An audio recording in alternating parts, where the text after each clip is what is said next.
सब मैंने ही आपको फोन किया था। कहाँ है? इधर, इस घर में। अब दरवाजा अंदर से बंद है, उधर खिड़की की तरफ।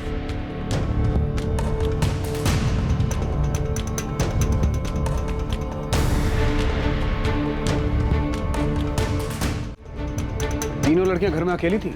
घर वाले कहाँ हैं? कहीं शादी में गए, फोन कर दिया, बस आ ही रहे। अग्रवाल, दरवाजा खुलवाओ, ना खुले तो तोड़ दो और तुरंत फॉरेंसिक वालों को भी बुलाओ। आपने लाश कब देखी? साहब हमने नहीं देखी, वो तो हमारे दूध वाली शाम ने कई बार आवाजें दी, लेकिन अंदर से किसी ने जवाब नहीं दिया। तब उसने खिड़की से सब कुछ देखा और शोर मचाना शुरू किया, तब हमें पता चला। घर में कौन कौन रहता है? यहाँ 3 भाई रहते।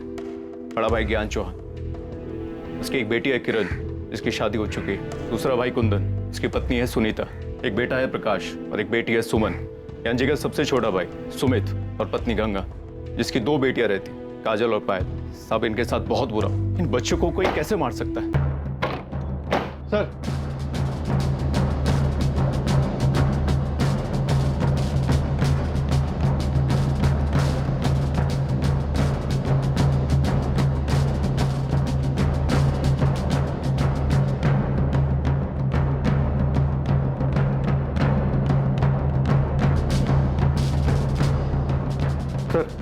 ये देखिए, ताजुब है, किसी ने गोली चलने की आवाज तक नहीं सुनी।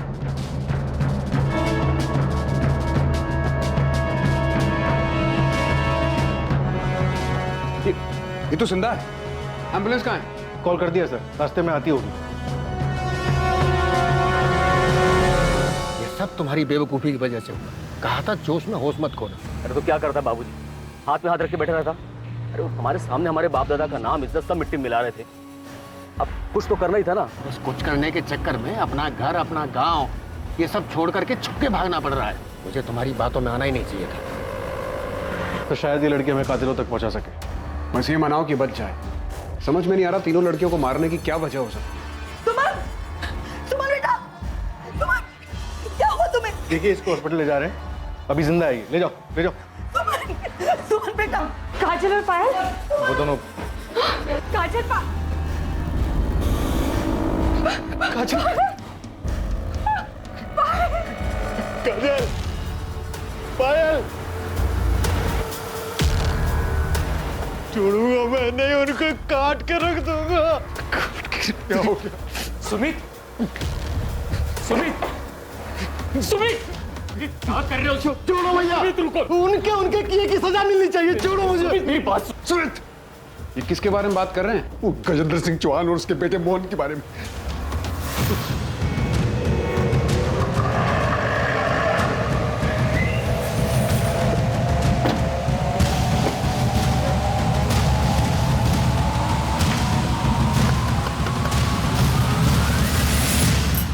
क्या हुआ साहब? गजेंद्र चौहान और मोहन कहाँ हैं दोनों? वो तो ठेकेदारी के काम से लखनऊ गए हैं। वहाँ का पता? वो तो मुझे नहीं पता, लेकिन साहब मैं सच कह रही हूँ, उन दोनों ने कुछ नहीं किया है। अगर ये सच है तो ठीक है, वरना मर्डर की प्लानिंग करने में और अपराधी को बचाने के आरोप में तुम भी जेल जाओ।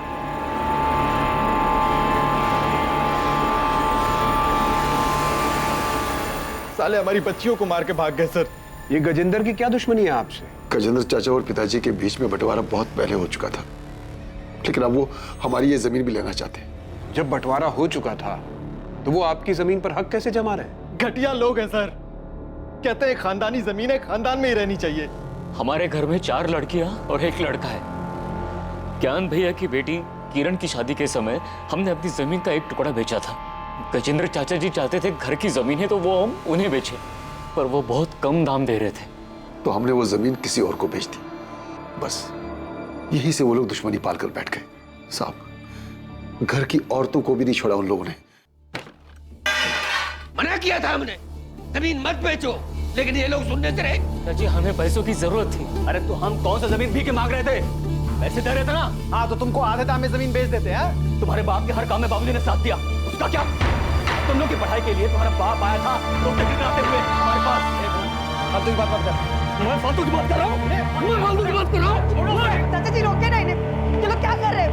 आप लोग जानते हैं आप लोगों की मांग कर रहे थे, इस तरह मार पीट करके क्या मिलेगा? चाचा जी रोके ना इन्हें। चाचा जी मोहन छोड़ दो, मोहन छोड़ दो।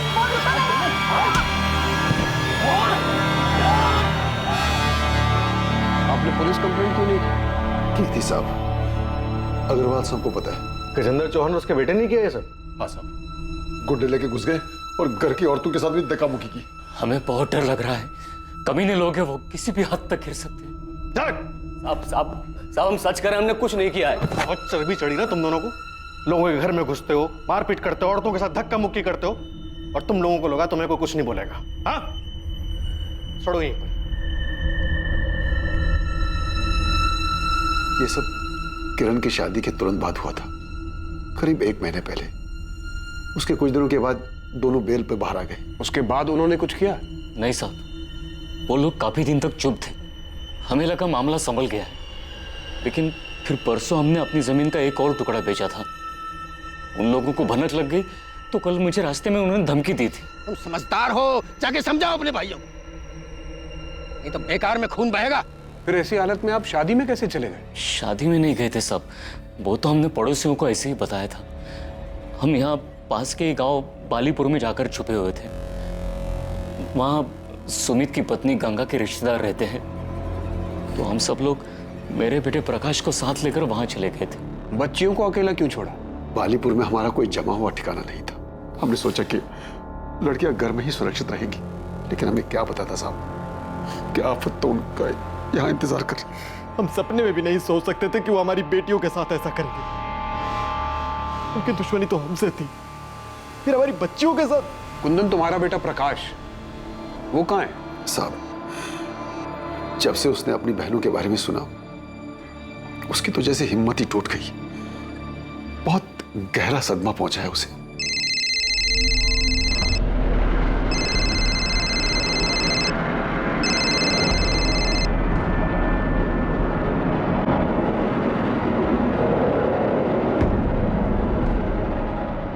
अरे प्रकाश, खाना तो खाकर जा बेटा। अरे नहीं माँ, मैं बाहर खा लूंगा। अरे थोड़ा तो खा। ये लड़का भी ना। हटो पायल। चल सुमन, ले तू खा ले। अच्छा, बेटे ने मना कर दिया तो हमें खिला रही हो? क्यों, तुम लोगों को कभी खिलाती नहीं क्या? मैं ऐसे बोल रही हो? वैसे माँ, जो भी कहो, तुम्हें ना सबसे ज्यादा प्यार प्रकाश से है। वो तो है। देखो, तुम लोग किरण की तरह शादी करके ससुराल चले जाओगे तो बुढ़ापे में मुझे मेरा बेटा ही काम आएगा ना। जितना बेटा बेटा करना है कर लो, लेकिन बुढ़ापे में ना बेटियां ही साथ देती है ना? चाची, क्या हो गया चाची? देखना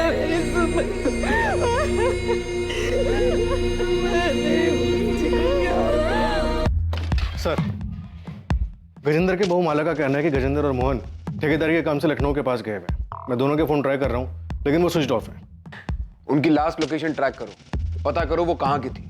सर, सुमन के घर से मिला है।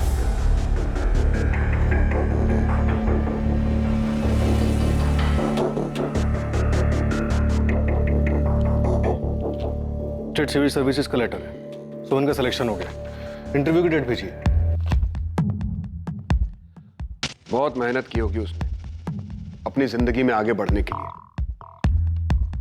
ये लोग सो रहे थे जब खिड़की से किसी ने गोली मारी, लेकिन इनकी डेड बॉडीज बेड पर ऐसे पड़ी थी मानो गोली लगने के बाद हिली तक नहीं। सर, वैसे इस परिवार के बारे में एक और बात पता चली है। गजेंद्र चौहान और उनके झगड़े के बारे में तो पूरे गांव को पता है साहब। कोई और भी है जिसकी उनके साथ कोई दुश्मनी थी? दुश्मनी का तो पता नहीं साहब, पर एक बात हुई थी। उनकी बड़ी बेटी है ना किरण, उसकी सास उमा और चाचा ससुर केशव, वो दोनों बहुत नाराज थे उन लोगों से। किस बात पर वो तो नहीं पता, पर गांव वालों को मैंने बात करते हुए सुना था। लेकिन सुमन के परिवार वालों ने तो ऐसी किसी अनबन का जिक्र नहीं किया। सर, वो उनकी बेटी किरण के ससुराल वाले, उन्हें लगा होगा अगर पुलिस के सामने ऐसी कोई बात बताएंगे तो किरण के ससुराल वाले बुरा मान सकते हैं और किरण किसी मुसीबत में पड़ सकती है। हाँ, लेकिन उनके घर की 3 बेटियां एक ही रात में बेरहमी से मारी गई।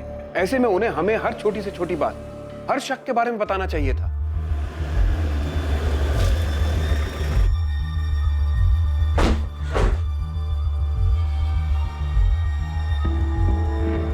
कहाँ है प्रकाश? ना फोन उठा रहा है, ना मैसेज का जवाब दे रहा है।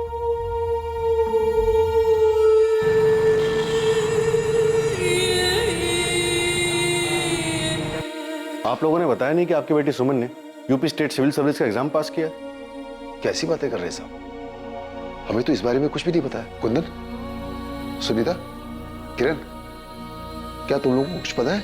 नहीं भैया, हमें तो कुछ नहीं पता है। आपकी बेटी स्टेट लेवल का एग्जाम पास करती है, उसे इंटरव्यू के लिए लेटर आता है और वो आप लोगों से कुछ नहीं बताती। क्या घर में उसकी पढ़ाई या फिर उसके काम करने को लेकर कोई मनाही थी? हम तो सुमन को हमेशा प्रोत्साहित करते थे और हमने अपने घर की बेटियों को कभी पढ़ने से नहीं रोका है। माँ, एक अच्छी खबर है। सुमन ने मुझे बताया था, उसने कहा था अगर वो एग्जाम पास हो जाएगी तो घर में सबको बता देगी। और जिस दिन हम घर से भाग रहे थे, शायद उसी दिन सुमन इस चिट्ठी के बारे में मुझे कुछ बताने आई थी। लेकिन फिर सुमन के पापा आ गए और इस बीच में सुमन का ये सब सही रह गया। ये लोग साहब, ये ज्ञान भैया की बेटी किरण है, उनके पति पंकज, और ये पंकज की माँ उमा जी। हमने सुना है कि किरण के ससुराल में और आप लोगों के बीच कुछ अनबन थी। नहीं, ऐसा कुछ भी नहीं था। ऐसा कुछ नहीं हुआ था साहब। झूठ मत बोलिए, पूरे गांव में ये बात फैली हुई है कि आप दोनों परिवारों में कुछ तो हुआ था। शादी में छोटी मोटी कहासुनी हो गई होगी, जैसे गांव वाले बढ़ा चढ़ाकर बोल रहे हैं। ऐसा कुछ भी नहीं हुआ था। हमारे यहाँ बिल्कुल सब कुछ ठीक था। तुझे पता है ये किसने किया था? नहीं, मुझे तो नहीं पता। तू कल रात को उसके घर जाने वाला था? देख, ऐसा कुछ नहीं हुआ। ना ही मैं वहां गया था और ना ही जाने वाला था। साले कमीने, मैं तुझे छोड़ूंगा नहीं। तेरी हिम्मत कैसे हुई? तुझे जो चाहिए था वो तुझे नहीं मिला तो तूने उन्हें मार दिया। अब तो तूने, मैं नहीं छोड़ूंगा। प्रकाश, ये क्या कर रहा है? मैं नहीं क्यों मार रहा है राहुल को? छोड़ दे। हटो यहाँ से। प्रकाश छोड़। Hello, police station. पड़ोसी तो बेकार की बातें बनाते ही रहते हैं साहब।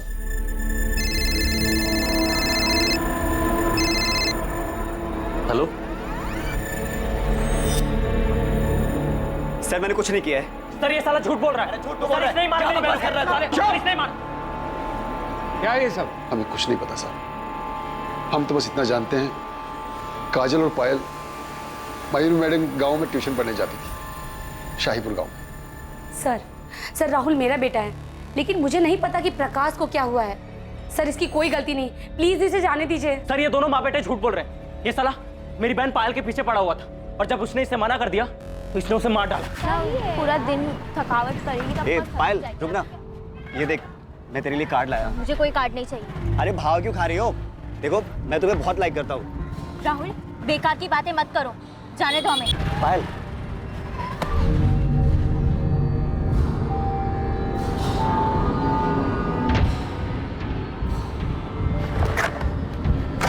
प्रकाश, ये पहली और आखिरी बार था, इसलिए तुझे छोड़ रहा हूं। आज के बाद अगर पायल के आसपास भी दिखाई दिया ना, जान से मार दूंगा तुझे। सर, ये झूठ बोल रहा है, मैंने कुछ नहीं किया है। साले झूठे, तुम्हें छोड़ दूंगा बोला तो। तुम ऐसे नहीं सुधरोगे। लेके जाओ लॉकअप में। अरे जा।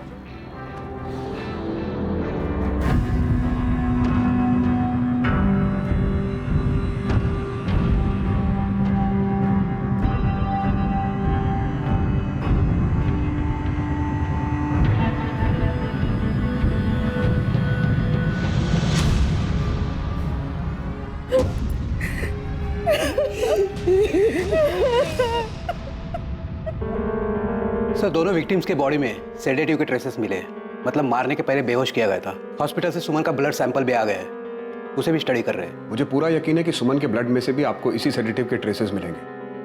हमें पहले से ही शक था कि ऐसा ही कुछ हुआ है, क्योंकि तीनों सुमन, पायल और काजल सोते हुए मिले।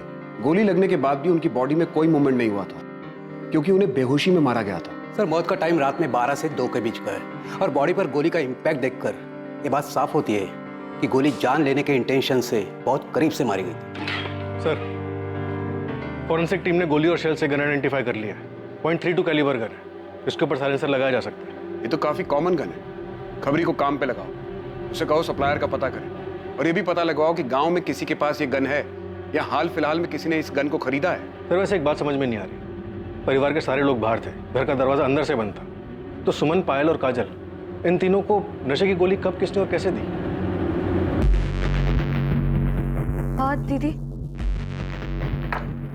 फैमिली को गजेंद्र और मोहन पर शक है, हो सकता है ये काम पायल के आशिक राहुल का हो या फिर किरण के ससुराल वालों का इसमें हाथ हो। तुम दोनों बच्चियों की बॉडी फैमिलीज को सौंप दो और प्रकाश को भी अभी के लिए जाने दो। अंतिम संस्कार के बाद बात करेंगे उससे। और सर राहुल, चलो जाओ बाहर। आप मुझे क्यों नहीं छोड़ रहे हैं सर? मैंने कुछ नहीं किया है। अभी बस इसको छोड़ने को कहा है।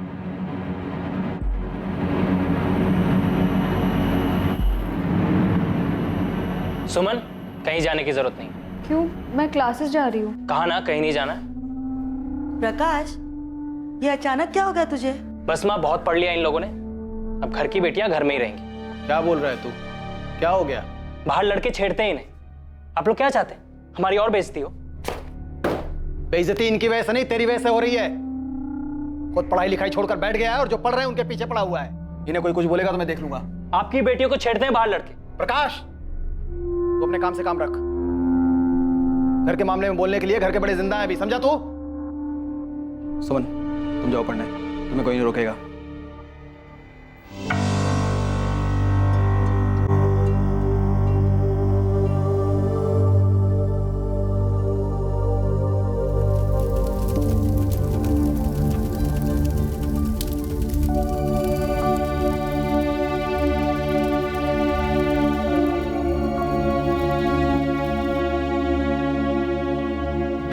सर, गजेंद्र और मोहन की कॉल लोकेशन डिटेल्स आ गई। ये दोनों कल सुबह तक यहीं सूलीगंज में ही थे और सुबह 6 बजे के बाद से इन दोनों का फोन स्विच ऑफ जा रहा है। तो माला झूठ बोल रही है। माला का फोन सर्वेलेंस पे डालो। किसी दूसरे नंबर से वो माला से बात करने की कोशिश जरूर करेंगे। सर, क्या मैं अंदर आ सकती हूँ? सर, अस्पताल में मैं सबके सामने कुछ बोल नहीं पाई, लेकिन सर आपको जो कुछ भी पता चला है वो सब सच है। किरण, जो बोलना है साफ साफ बोलो। सर, असल में मेरे ससुराल वाले, खासतौर से मेरे चाचा ससुर केशव चौहान, वो मेरे मायके वालों से काफ़ी गुस्सा थे। उनके बीच में काफ़ी बड़ा झगड़ा हुआ था।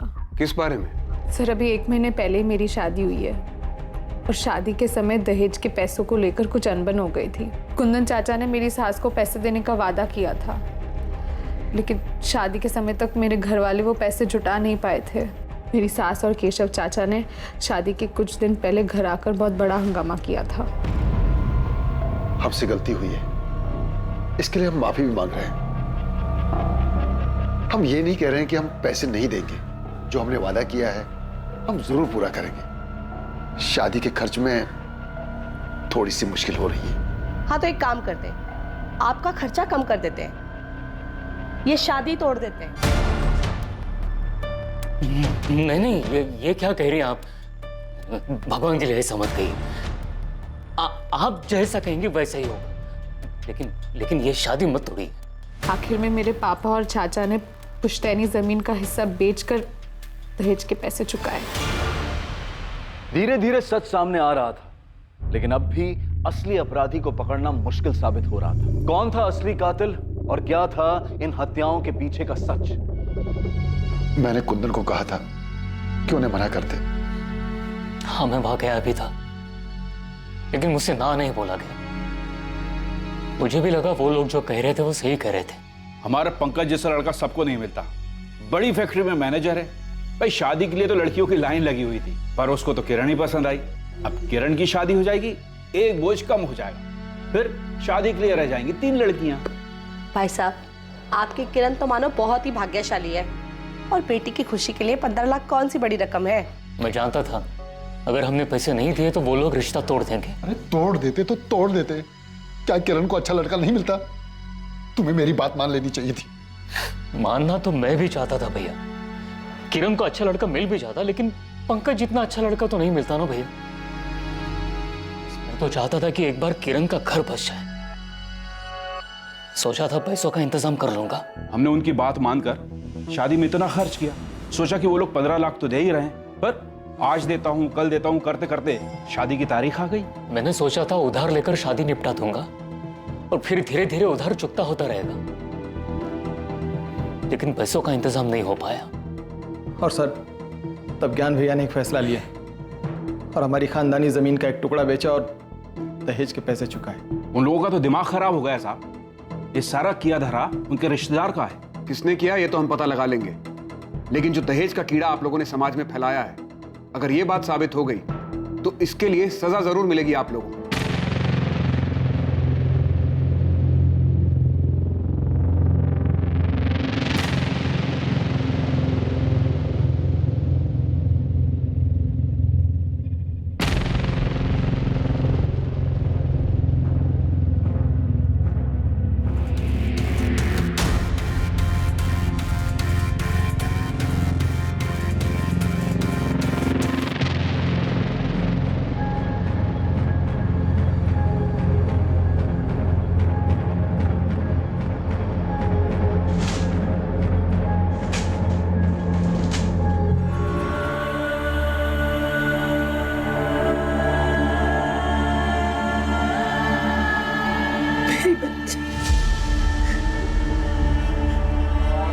ऐसे कैसे उन लोगों ने दुश्मनी निकाली? सुमन ठीक हो जाएगी, भगवान पर भरोसा रखो।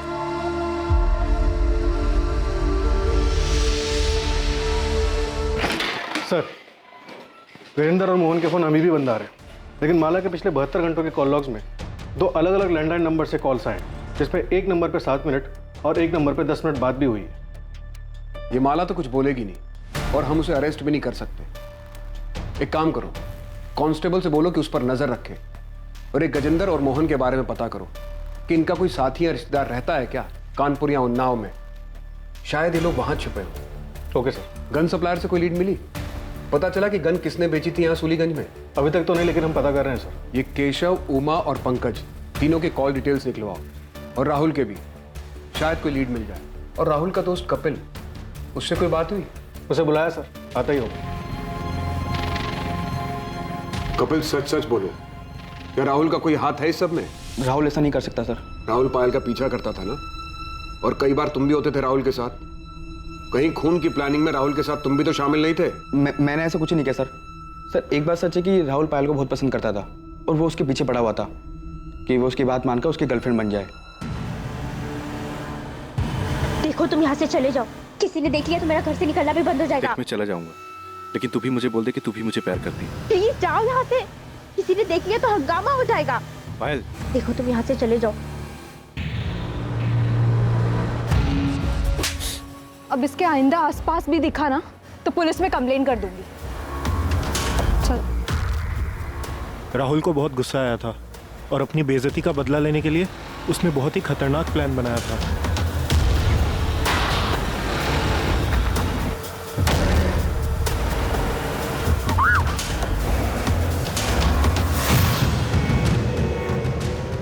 अभी ना सिर्फ पानी फेंका है, अगली बार सच में से फेंकूंगा। प्यार करता हूं तुझसे, समझ नहीं आता तुझे? दिमाग खराब हो गया तुम लोगों का? सिर्फ इसलिए कि एक लड़की ने मना कर दिया तुम एसिड फेंकने चले गए? सर वो पानी तो था सर। पानी तो था, लेकिन एक लड़की को डराने के लिए काफी था कि अगर वो उसकी बात नहीं मानेगी तो उसके ऊपर एसिड भी फेंका जा सकता है। कभी सोचा क्या गुजरती होगी उन लड़कियों पर? बस चल पड़े दोस्ती निभाने के लिए। ये नहीं सोचा कि किस ट्रॉमा से गुजरेगी वो लड़की। और क्या हुआ था? बस सर, और कुछ ही नहीं सर। कपिल, मैं तुम्हें पायल को हैरेस करने के जुर्म में लॉकअप में डाल सकता हूँ, तो सच सच बोल दो। सर वो उस रात राहुल पायल के घर जाने वाला था सर। तो सच में पायल के घर जा रहा है? हाँ, मैंने सुना है कि प्रकाश उस टैक्सी वालों को बोल रहा था कि आज पूरा परिवार शादी में जा रहा है।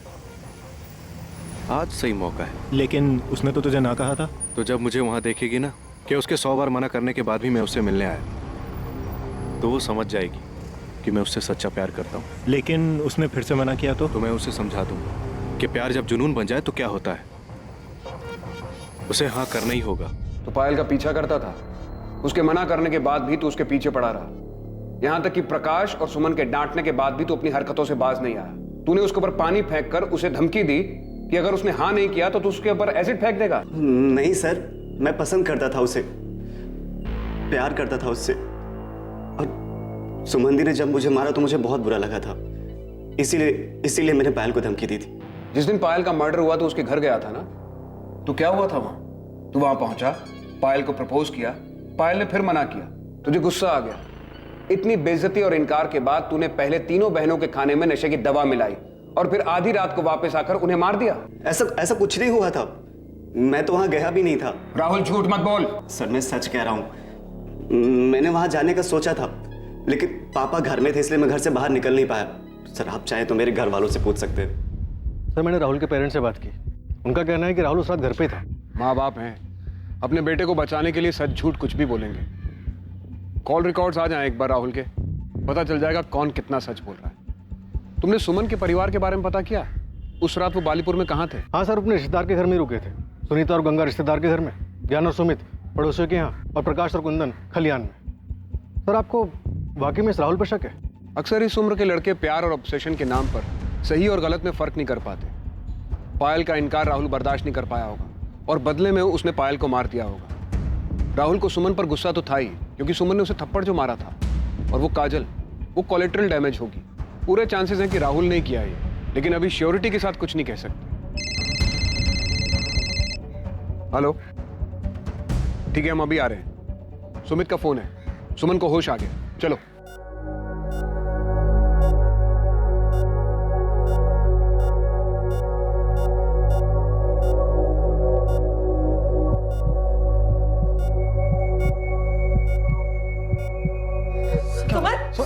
डॉक्टर, डॉक्टर क्या हुआ? देखिए क्या हुआ क्या हुआ? डॉक्टर? आप प्लीज सब बाहर जाएं। अभी तक ठीक थी डॉक्टर, क्या हुआ इसे? आप प्लीज सब बाहर जाएं। Sister, injection.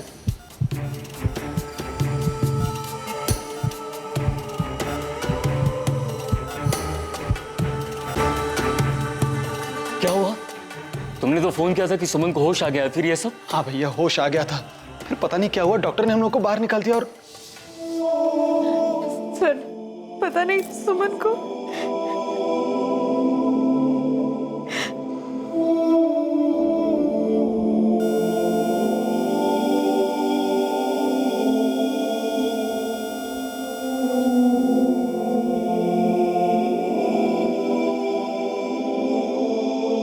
सुमन बहुत ही समझदार और दृढ़ निश्चयी लड़की थी। उसने अपनी निष्ठा और मेहनत से अपने सपनों को साकार करने का रास्ता भी खुद ही बना लिया था। लेकिन इससे पहले कि वो आगे बढ़ पाती, एक बुरे इंसान के भयानक इरादों ने उसके सपने, उसकी जिंदगी उससे छीन ली जिसकी वो हकदार थी। सुमन की मौत के साथ उसके परिवार की आखिरी उम्मीद भी बुझ चुकी थी, लेकिन पुलिस ने अब तक हार नहीं मानी थी। वो पूरी मेहनत के साथ हर एंगल्स को टटोल रही थी ताकि असली कातिल तक पहुंच सके।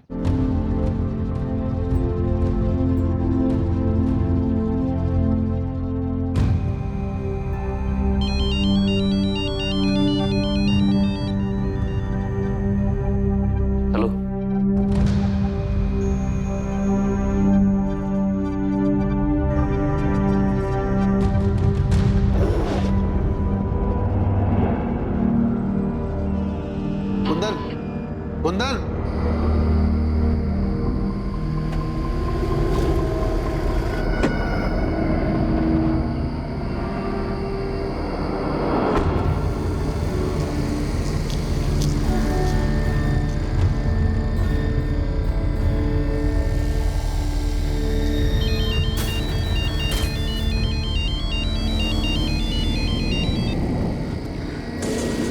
हाँ भैया। कहाँ हो कुंदन? भैया निसोली। वहां क्या कर रहे हो? बदला लेने आए हो भैया, छोड़ूंगा ना मैं मेरे को। किससे? किसकी बात कर रहे हो? कुंदन, कुंदन, कुंदन, हेलो, हेलो, क्या हुआ?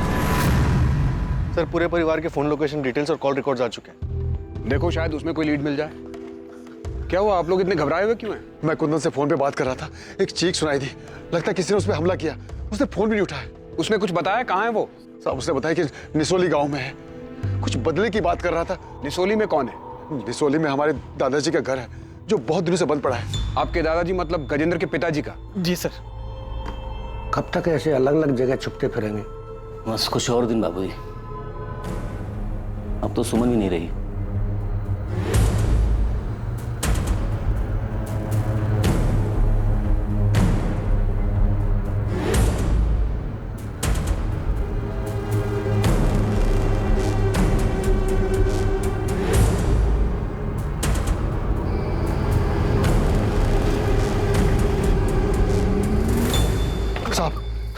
ये घर है साहब, आओ।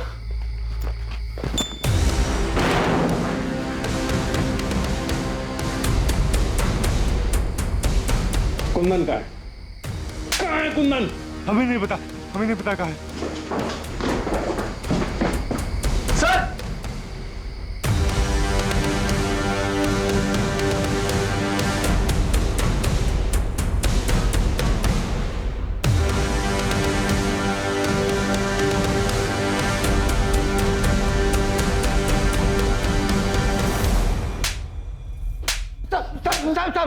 अरे हमने कुछ नहीं किया, सब कुछ नहीं किया। कुछ नहीं किया तो छुपे हुए क्यों थे?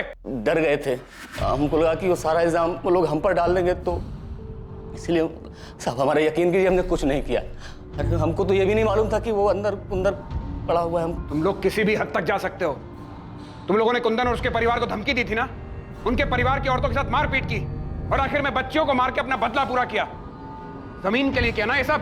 साहब हम मानते हैं कि हमने धमकी दी थी, सुनीता और गंगा के साथ हाथापाई भी हुई थी, लेकिन हमने कत्ल वाले दिन नहीं, उसे 4 दिन पहले धमकी दी थी। साहब हमने बच्चियों को नहीं मारा है, अगर मारना होता तो हम उस प्रकाश को मारते, बच्चियों को नहीं। अब चाहे तो जांच कर सकते हैं, उस रात हम उस घर के आसपास भी नहीं गए थे साहब। सर, आपसे एक बात करें। ये बाप बेटा तो एक ही रट लगाए हुए कि इन्होंने नहीं मारा। मुझे भी लगता है कि दोनों सच बोल रहे हैं। तुम बताओ क्या बात करनी थी? सर ये देखिए,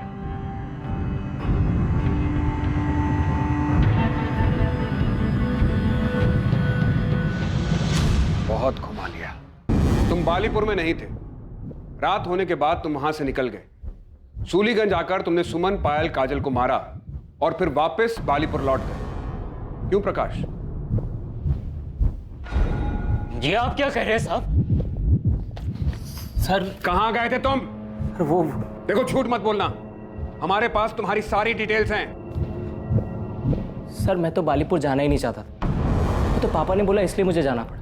वहीं पास के गांव में मेरे एक दोस्त का घर है, तो देर रात में वहीं चला गया था। आपको पता था ये उस रात वहां पे नहीं था? ये तो आपके पास ही सोया था ना? मेरा बेटा ऐसा नहीं कर सकता। तो फिर कौन कर सकता है कुंदन? तुमने गजेंद्र और मोहन का नाम दिया, हमने उन्हें तोड़ा, लेकिन कुछ हाथ नहीं लगा। उसके बाद राहुल का नाम सामने आया, वहां से भी हम खाली हाथ लौटे। उसके बाद तुम्हें कॉल आता है ये खबर देने के लिए कि गजेंद्र और मोहन कहां छिपे हैं। और तुम क्या करते हो? ये बात तुम अपने भाई ज्ञान को नहीं बताते, पुलिस के पास नहीं आते, सीधा वहां जाकर अगवा हो जाते हो। हम जानते हैं तुम्हारे बेटे प्रकाश ने कुछ नहीं किया। वो उस रात सूलीगंज नहीं आया था, वो वहीं बालीपुर के पास के गांव में गया था। लेकिन उस रात तुम यहां आए थे। ये रही तुम्हारी फोन की लोकेशन डिटेल्स।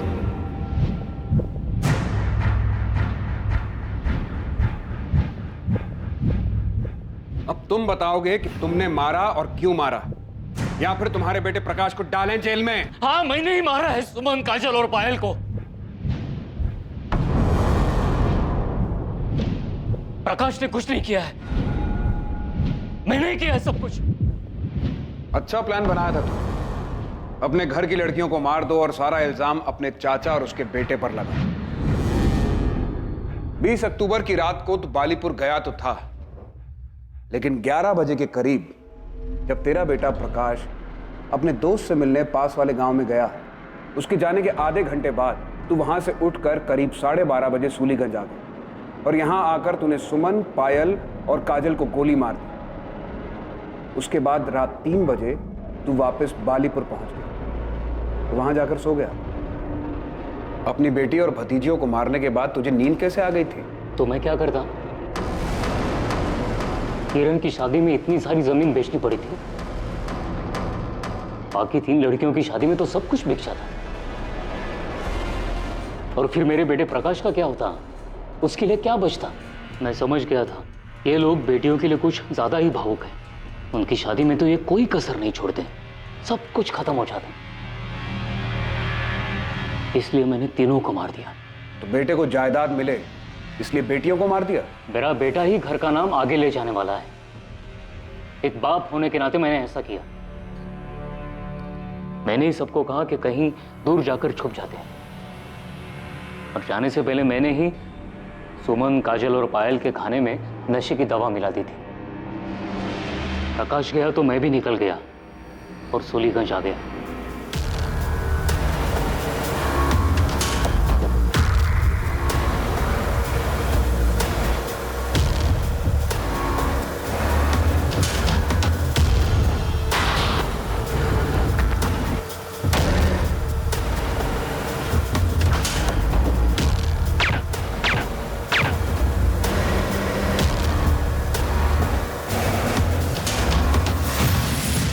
गन कहाँ से मिली तुम्हें? वो मेरा एक पुराना दोस्त है, उससे ही साइलेंसर वाली गन ली थी। और अब कहाँ है गन? वो गन मैंने गांव के पास वाले नाले में उसी रात फेंक दी थी। और तुम गजेंद्र और मोहन के पास कैसे पहुंचे? वही जो दोस्त है, मैंने उससे ही कहा था उनका पता करने के लिए। मैंने उसे कहा था गजेंद्र और उसके बेटे से बदला लेना है, क्योंकि उसने मेरी बच्चियों का खून किया है। मैं वहां से भैया को फोन करने वाला था, लेकिन भैया का फोन खुद ही आ गया। हाँ भैया। कहाँ हो कुंदन? भैया निसोली। वहां क्या कर रहे हो? कुंदन, कुंदन। मैंने ही आवाज निकालकर फोन कट कर दिया और वहीं से एक पत्थर उठाकर उससे अपना सर फोड़ लिया, ताकि सबको यही लगे कि गजेंद्र चाचा जी और उसके बेटे ने मुझे मारा है। और स्टोर रूम में जाकर खुद को बंद कर लिया।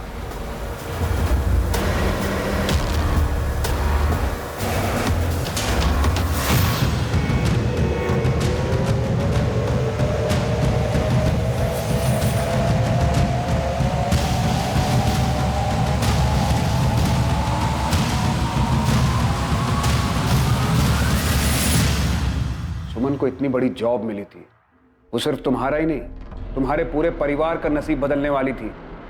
और बदले में उसके अपने पिता ने उसकी जान ले ली। बहुत अच्छा इनाम दिया उसे।